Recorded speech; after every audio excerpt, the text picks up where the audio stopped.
آئیے میں آپ کو رسول اعظم صلی اللہ علیہ وسلم کے ارشادات کی روشنی میں چند ایسے عمل جو ماہ رمضان میں کرنا بہتر ہی نہیں بلکہ جس کے بارے میں آقا کریم صلی اللہ علیہ وسلم نے ارشاد فرمایا وہ آپ کی سماعتوں کے حوالے کروں۔ سب سے پہلے میرے پیارے آقا صلی اللہ تعالی علیہ وسلم کے پیارے دیوانوں، قرآن مقدس کی روشنی میں فمن شہد منکم الشہر فلیصم، جو رمضان کا مہینہ پائے اسے چاہیے کہ اس میں روزہ رکھے۔ لیکن روزے کے حوالے سے بھی آقا کریم صلی اللہ علیہ وسلم نے ارشاد فرمایا جس نے رمضان کے روزے ایمان اور خالص نیت کے ساتھ رکھے اس کے پچھلے گناہ بخش دیے گئے۔ اچھی طرح سے ذہن میں رکھے حدیث مصطفیٰ صلی اللہ علیہ وسلم کو، ایمان اور خالص نیت کے ساتھ، یعنی بھوکا پیاسا صرف اپنے رب کو راضی کرنے کی نیت سے بندہ روزہ رکھے اور بھوک اور پیاس وغیرہ کو برداشت کرے کہ اس سے مولا راضی ہو جائے، اور ایماندار یہ بندہ جو ہے ہو تو اللہ تعالیٰ اس کے پچھلے گناہوں کو معاف فرما دیتا ہے۔ اسی طریقے سے آقا کریم صلی اللہ علیہ وسلم نے فرمایا جنت کا ایک دروازہ ہے جسے ریان کہتے ہیں، قیامت کے دن اس دروازے سے صرف روزے دار ہی جنت میں داخل ہوں گے، ان کے سوا اور کوئی اس میں داخل نہیں ہوگا۔ پکارا جائے گا روزے دار کہاں ہیں؟ وہ کھڑے ہو جائیں گے، ان کے سوا اس سے اور کوئی اندر جانے نہ پائے گا،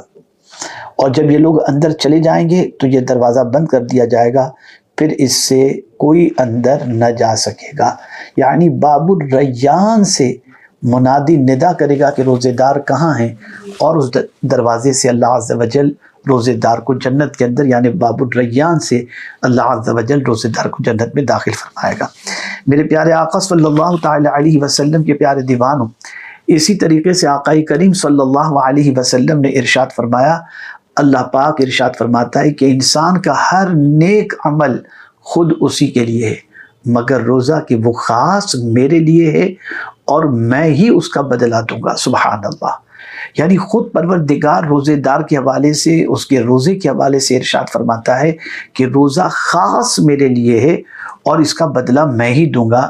اور روزہ گناہوں کی ایک ڈال ہے، اگر کوئی روزے سے ہو تو اسے فحش گوئی نہیں کرنی چاہیے اور نہ شور مچانا چاہیے۔ اگر کوئی شخص اس کو گالی دے یا لڑنا چاہے تو اس کا جواب صرف یہ ہو کہ میں ایک روزے دار آدمی ہوں، اس ذات کی قسم جس کے ہاتھ میں محمد صلی اللہ علیہ وسلم کی جان ہے، روزے دار کے منہ کی بو اللہ کے نزدیک مشک کی خوشبو سے بھی زیادہ بہتر ہے۔ روزے دار کو دو خوشیاں حاصل ہوں گی، ایک تو جب وہ افطار کرتا ہے تو خوش ہوتا ہے، دوسری خوشی جب وہ اپنے رب سے ملاقات کرے گا تو اپنے روزے کا ثواب پا کر کے خوش ہوگا۔ یہاں سے یہ بات سمجھ میں آئی کہ روزے کا مقام اور روزے دار کو کتنے انعام و اکرام سے اللہ عز و جل نوازتا ہے۔ رسول اعظم صلی اللہ علیہ وسلم کے اس ارشاد سے ہم نے سمجھا تو پہلا کام ماہ رمضان المبارک میں جو کرنے کا ہے وہ یہ ہے کہ ماہ رمضان المبارک کا روزہ رکھے۔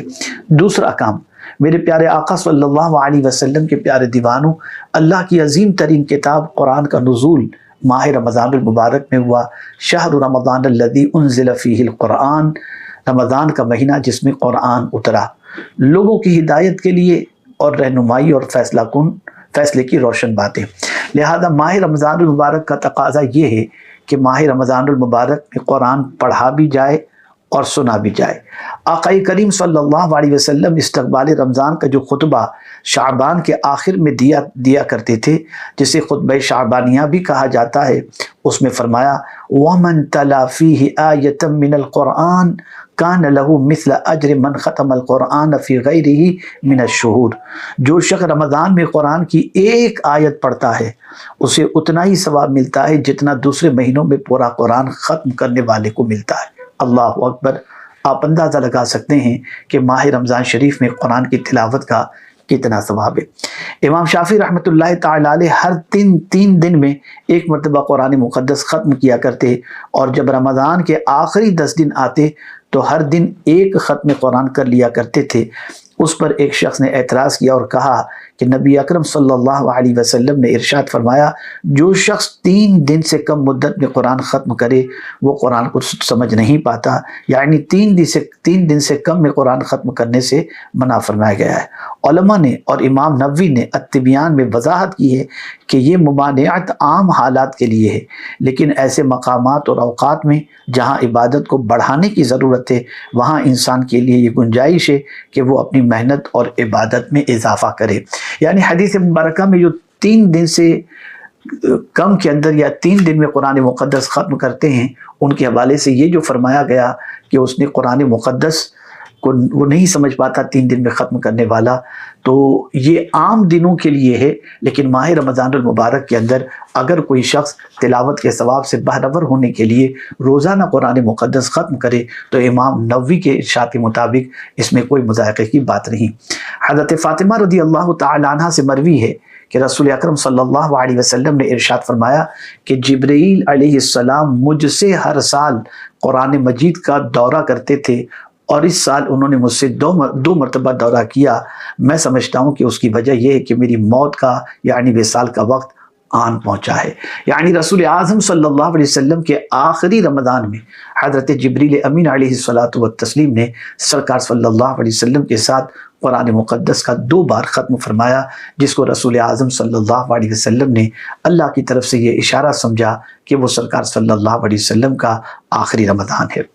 اسی طرح حضرت ابو ہریرہ رضی اللہ تعالیٰ عنہ سے مروی ہے کہ رسول اعظم صلی اللہ علیہ وسلم نے فرمایا حضرت جبریل امین علیہ الصلاۃ والتسلیم آقا کریم صلی اللہ علیہ وسلم کے ساتھ ہر سال 1 مرتبہ قرآن مجید کا دور کیا کرتے تھے، لیکن جس سال نبی اکرم صلی اللہ علیہ وسلم کا وصال ہوا اس میں انہوں نے حضور صلی اللہ علیہ وسلم کے ساتھ 2 مرتبہ دورہ کیا۔ نبی اکرم صلی اللہ علیہ وسلم ہر سال 10 دن کا ماہ رمضان میں اعتکاف کیا کرتے تھے، لیکن جس سال حضور صلی اللہ علیہ وسلم کا وصال ہوا اس سال حضور صلی اللہ علیہ وسلم نے 20 دن کا اعتکاف فرمایا۔ یہ بھی بخاری شریف کے اندر موجود ہے۔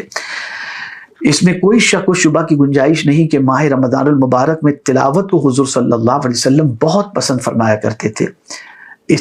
اس لیے ضروری ہے کہ ماہ رمضان المبارک میں کثرت کے ساتھ قرآن مقدس کی تلاوت کو اپنی عادت بنانا چاہیے۔ میرے پیارے آقا صلی اللہ تعالی علیہ وسلم کے پیارے دیوانوں، رسول اعظم صلی اللہ علیہ وسلم نے فرمایا الصیام والقرآن یشفعان للعبد یوم القیامہ یقول الصیام ای رب منعته الطعام والشہوات بالنہار فشفعنی فیہ ویقول القرآن ای رب منعته النوم باللیل فشفعنی فیہ قال فیشفعان۔ روزہ دار اور قرآن بندے کے لیے قیامت کے دن شفاعت کریں گے۔ روزہ کہے گا اے میرے رب میں نے اسے کھانے پینے اور خواہش نفس سے روکے رکھا، لہٰذا اس کے لیے میری شفاعت قبول فرما۔ اور قرآن کہے گا اے میرے رب میں نے اسے رات کے وقت نیند سے روکے رکھا اور قیام اللیل میں مجھے پڑھتا یا سنتا رہا، لہٰذا اس کے حق میں میری شفاعت قبول فرما۔ رسول اکرم صلی اللہ علیہ وسلم نے فرمایا دونوں کی شفاعت قبول کر لی جائے گی۔ یہ کون کہہ رہا ہے؟ صادق و مصدوق صلی اللہ علیہ وسلم، یعنی روزے کی شفاعت اور قرآن مقدس کی شفاعت اللہ عز و جل قیامت کے دن قبول فرمائے گا۔ میرے پیارے آقا صلی اللہ علیہ وسلم کے پیارے دیوانوں، تلاوت قرآن مقدس رمضان المبارک میں کس حد تک اسلاف کیا کرتے اس کا اندازہ آپ اس سے لگائیں کہ حضرت امام مالک رحمۃ اللہ تعالی علیہ کے سامنے جب ماہ رمضان آ جاتا تو وہ حدیث پڑھانا اور اہل علم کی مجلس میں بیٹھنا چھوڑ دیتے اور قرآن مجید کی تلاوت میں پوری طرح سے مشغول ہو جاتے تھے۔ میرے پیارے آقا صلی اللہ تعالی علیہ وسلم کے پیارے دیوانوں، جو شخص قرآن مقدس کی تلاوت زیادہ کرنا چاہے اور نماز میں طویل قیام کرنا چاہے اور وہ اکیلا نماز پڑھ رہا ہو تو وہ جتنا چاہے لمبا قیام کرے، جیسا کہ نبی اکرم صلی اللہ علیہ وسلم نے فرمایا۔ اسی طرح اگر کوئی جماعت کے ساتھ نماز پڑھا رہا ہو اور مقتدی اس کی نماز سے راضی ہوں تو تب بھی طویل قرات میں کوئی حرج نہیں۔ سلف صالحین میں سے بعض رمضان کے قیام میں ہر 3 راتوں میں قرآن ختم کر لیتے تھے، اور بعض ہر 7 راتوں میں، جن میں حضرت قتادہ بھی شامل ہیں، اور بعض ہر 10 راتوں میں، جن میں ابو رجاء عطاردی شامل ہیں۔ سلف صالحین رمضان کے مہینے میں قرآن کی تلاوت نماز کے اندر بھی کرتے اور نماز کے باہر بھی۔ میرے پیارے آقا صلی اللہ تعالی علیہ وسلم کے پیارے دیوانوں، مختصراً آپ نے قرآن مقدس کے حوالے سے سماعت فرمایا۔ ماہ رمضان میں سب سے پہلے روزہ رکھنا ہے اور دوسرا کام قرآن شریف کی تلاوت کرنا ہے۔ آئیے تیسرے کام کی طرف میں آپ کی توجہ کو مبذول کراؤں۔ ماہ رمضان المبارک میں اللہ کے نام پر کثرت سے خرچ کرنا اور سخاوت کرنا، یہ بھی رسول اعظم صلی اللہ علیہ وسلم کی سنت مبارکہ ہے۔ حضرت عبداللہ ابن عباس رضی اللہ تعالی عنہما سے مروی ہے کہ رسول اعظم صلی اللہ علیہ وسلم سب لوگوں سے زیادہ سخی تھے، اور رمضان میں دوسرے اوقات کے مقابلے میں جب جبرائیل امین علیہ السلام حضور صلی اللہ علیہ وسلم سے ملتے بہت ہی زیادہ جود و کرم فرماتے۔ جبرائیل علیہ السلام رمضان کی ہر رات میں حضور صلی اللہ علیہ وسلم سے ملاقات کرتے اور حضور صلی اللہ علیہ وسلم کے ساتھ قرآن کا دور کرتے۔ غرض نبی اکرم صلی اللہ علیہ وسلم لوگوں کو بھلائی پہنچانے میں بارش لانے والی ہوا سے بھی زیادہ جود و کرم فرمایا کرتے تھے۔ یعنی عام دنوں میں تو سرکار صلی اللہ علیہ وسلم کی سخاوت بے انتہا ہوا کرتی تھی، لیکن ماہ رمضان المبارک میں سخاوت لاجواب ہوا کرتی تھی۔ یعنی سخاوت کا عالم یہ ہوتا کہ عام مہینوں کے کمپیر کے اندر حضور صلی اللہ علیہ وسلم کی سخاوت ماہ رمضان میں تیز ہوا کی طرح ہوا کرتی تھی۔ میرے پیارے آقا صلی اللہ علیہ وسلم کے پیارے دیوانوں، تیز ہوا اس لیے کہا گیا کہ فرمایا گیا کہ رحمت کی ہوا ہوتی ہے اور اس کی بلائی عام ہوتی ہے، وہ کسی ایک زمین کو چھوڑ کر دوسری زمین کے ساتھ امتیاز نہیں کرتی۔ اسی طرح نبی اکرم صلی اللہ علیہ وسلم کی عطا بھی عام تھی، امیر و غریب کے درمیان کوئی فرق حضور صلی اللہ علیہ وسلم کی عطا نہیں کرتی تھی۔ میرے پیارے آقا صلی اللہ تعالی علیہ وسلم کے پیارے دیوانوں، امام جلال الدین سیوطی علیہ رحمہ اپنی کتاب جامع کبیر میں حضور نبی اکرم صلی اللہ علیہ وسلم کا خطبہ نقل فرماتے ہیں، جس میں یہ موجود ہے کہ جو شخص رمضان میں کسی روزے دار کو افطار کرائے اس کے لیے اس کے گناہوں کی مغفرت ہے اور آگ سے ایک گردن آزاد کیے جانے کا ثواب ہے، اور اسے روزے دار کے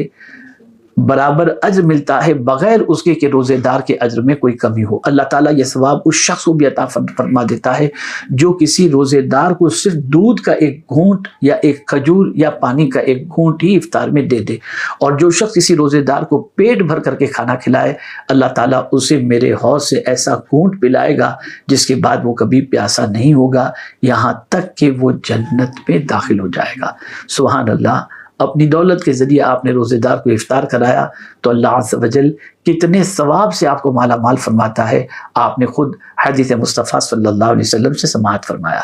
حضرت انس بن مالک رضی اللہ تعالیٰ عنہ سے مروی ہے، سئل النبی صلی اللہ علیہ وسلم ای الصوم افضل بعد رمضان فقال شعبان لتعظیم رمضان قیل فای الصدقۃ افضل قال صدقۃ فی رمضان۔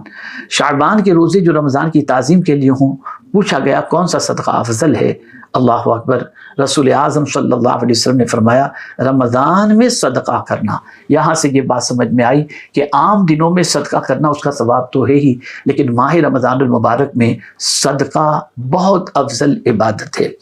میرے پیارے آقا صلی اللہ تعالی علیہ وسلم کے پیارے دیوانوں، یہاں سے یہ بات سمجھ میں آئی کہ ماہ رمضان المبارک میں ہمیں کثرت کے ساتھ سخاوت کا مظاہرہ کرنا چاہیے، اور جو مانگنے آئے اسے بھی دو، جو نہ مانگنے آئے اسے بھی دو، ہر ایک کو دے کر اللہ عز و جل کی خوشنودی حاصل کرنے کی کوشش کریں۔ اب اسی کے ساتھ ساتھ چوتھا کام ماہ رمضان المبارک میں کیا کرنا ہے اس کی طرف میں آپ کی توجہ کو مبذول کراؤں تو میرے پیارے آقا صلی اللہ علیہ وسلم کے پیارے دیوانوں، حدیث مبارکہ کے الفاظ پر توجہ فرمائیں۔ آقا کریم صلی اللہ علیہ وسلم نے فرمایا من قام رمضان،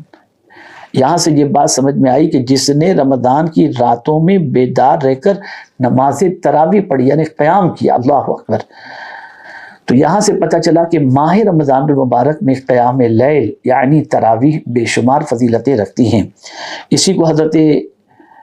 علامہ مفتی احمد یار خان صاحب علیہ رحمۃ والرضوان نے اس حدیث مبارکہ کے تحت فرمایا تراویح کی پابندی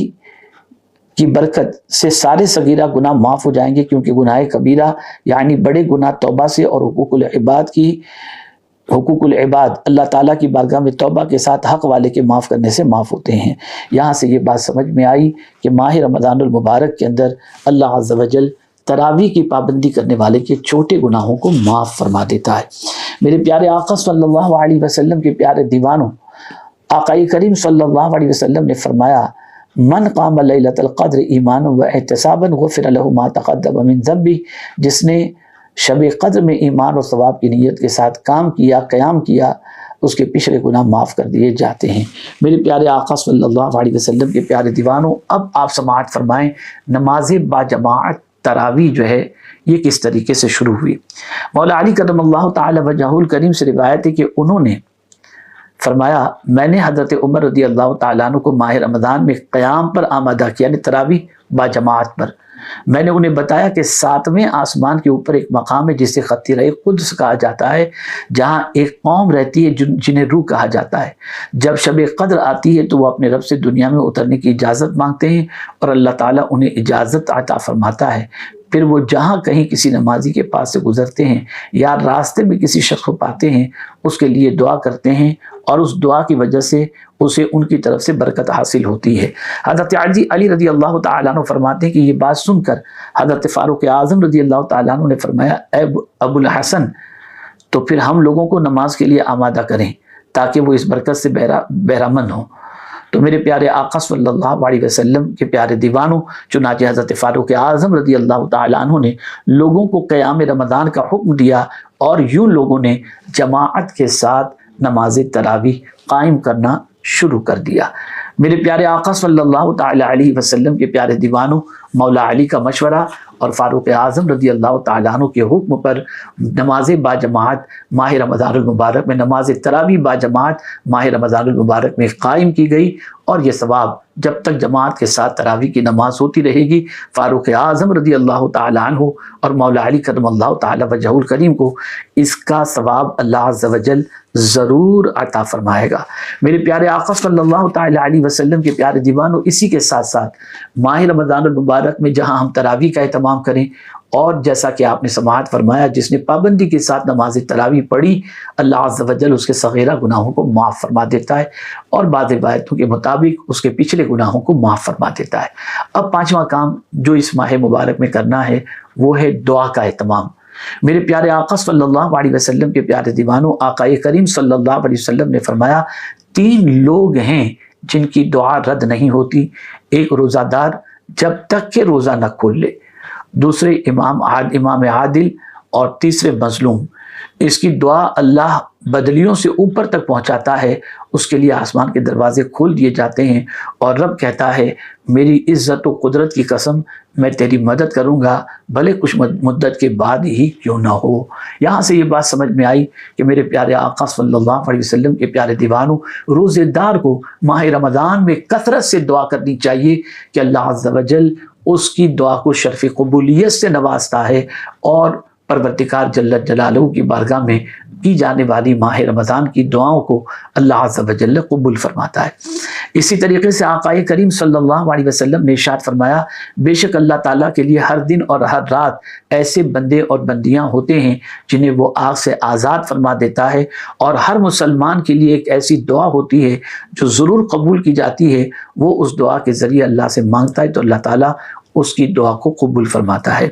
اسی طریقے سے رسول اعظم صلی اللہ علیہ وسلم نے ارشاد فرمایا بے شک اللہ تبارک و تعالیٰ کے لیے ہر دن اور ہر رات، یعنی رمضان میں کچھ ایسے بندے ہوتے ہیں جنہیں وہ آگ سے آزاد فرما دیتا ہے، اور ہر مسلمان کے لیے ہر دن اور ہر رات ایک دعا ہوتی ہے جو ضرور قبول کی جاتی ہے۔ قرآن مجید میں بھی رمضان المبارک کے احکام و فضائل بیان کرتے ہوئے درمیان میں دعا کا اچانک ذکر آ جاتا ہے۔ اللہ اکبر! آپ ذرا دیکھیں قرآن مقدس کی آیت کو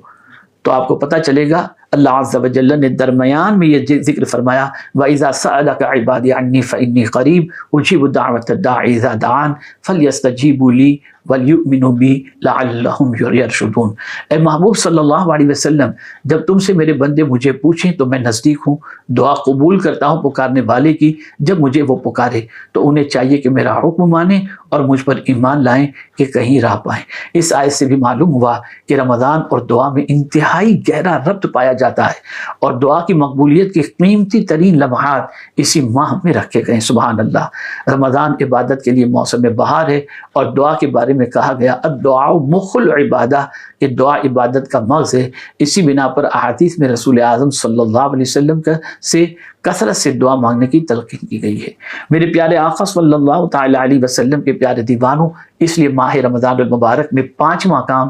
دعا کی کثرت کرنا ہے۔ اب آئیے 6ٹھے کام کی طرف۔ اللہ عز و جل سب کو یہ کام کرنے کا موقع، توفیق اور سعادت، اور اسی کے ساتھ ساتھ اللہ عز و جل ان کے لیے اہتمام بھی فرمائے۔ حضرت عبداللہ ابن عباس رضی اللہ تعالیٰ عنہ بیان کرتے ہیں کہ جب رسول اللہ صلی اللہ علیہ وسلم حجۃ الوداع سے واپس ہوئے تو حضور صلی اللہ علیہ وسلم نے ام سنان انصاریہ عورت رضی اللہ تعالیٰ عنہ سے دریافت فرمایا کہ تو حج کرنے نہیں گئی؟ انہوں نے عرض کی فلاں کے باپ یعنی میرے خاوند کے پاس 2 اونٹ پانی پلانے کے تھے،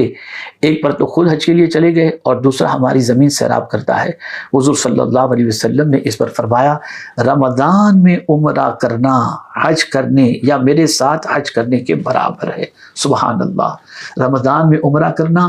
حج کرنے یا حضور صلی اللہ علیہ وسلم کے ساتھ حج کرنے کے برابر ہے۔ آپ بتائیے کتنی بڑی سعادت کی بات ہے۔ تو اللہ تعالیٰ جب نوازے تو ضرور کوشش کریں کہ ماہ رمضان المبارک میں عمرہ کے لیے تشریف لے جائیں۔ یقیناً حضرت شاہ ولی اللہ محدث دہلوی رحمۃ اللہ تعالیٰ علیہ فرماتے ہیں کہ حج عمرہ سے بڑھ کر ہے، اس لیے کہ حج میں 2 باتیں ہوتی ہیں، ایک شعائر اللہ کی تعظیم اور دوسرا لوگوں کا اجتماعی طور پر اللہ کی رحمت کے